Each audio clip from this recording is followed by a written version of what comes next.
See, our minds have become messed up, and they're now filled with pollution.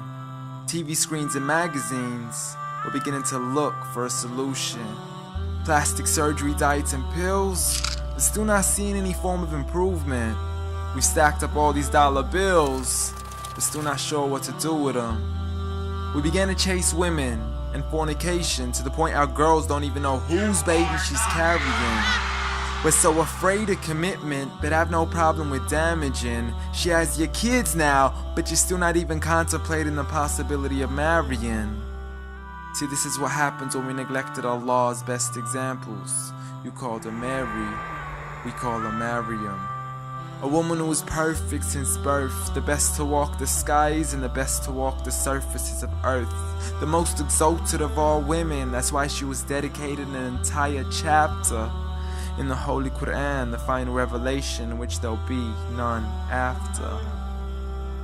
She was the best of all women, and to society she should be leading the way. I mean, that's why our women be dressing like her, because just like Mary, when Allah decrees something, we hear and we obey.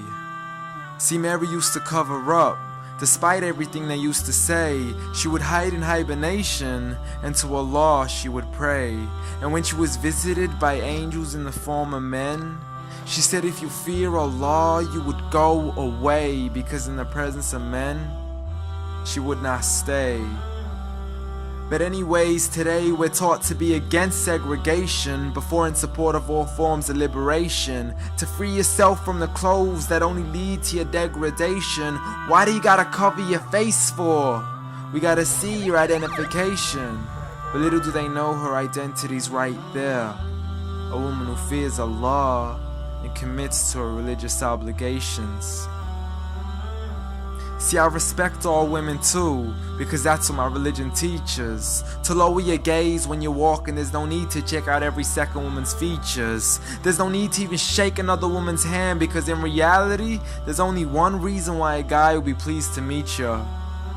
And you could go ahead and deny it, but don't blame me for stating the obvious. When the pornographic industry is worth billions, you still don't see where the problem is? Sex is embedded into society to the point we'll exploit it to merely sell a car. So you can act like this is all new to you, but you know for a fact how innocent we really are. I mean, just look at the simplistic way we're taught to dress. It's like if you dress less, then you're destined for success. You then force your women into heels and have the nerve to say that we oppress. You got it to dress up tightly, like it's an opportunity. But every time we lose our minds, it's like, see what these ladies do to me? But I'm not blaming it on the women, because we too have responsibility. Prophet Muhammad ﷺ said the best of men is he who is best in his character, and the best of them is he who is best to his lady after he married her. He was the best to his wives. I mean, just take a look at Aisha. He compete with her in races and smile just to make her happier. So when you do marry, do so with the intention of paradise is where you plan to carry her. But before you plan to carry her to the altar, maybe you should OT decision. Cause if the only reason you're marrying her is for the outside, then realize you're gonna be locked inside of a prison. For that reason, Prophet Muhammad ﷺ said marry for 4: beauty, family, status, but most importantly her religion. Because a woman without religion is a woman who could do with a bit of extra wisdom. We're meant to grow old together, mercifully, so we can be protected under Allah's supervision. But relationships are a mess, and there's no guarantees you're gonna be a survivor. So be kind to her, and know that Allah will be kinder.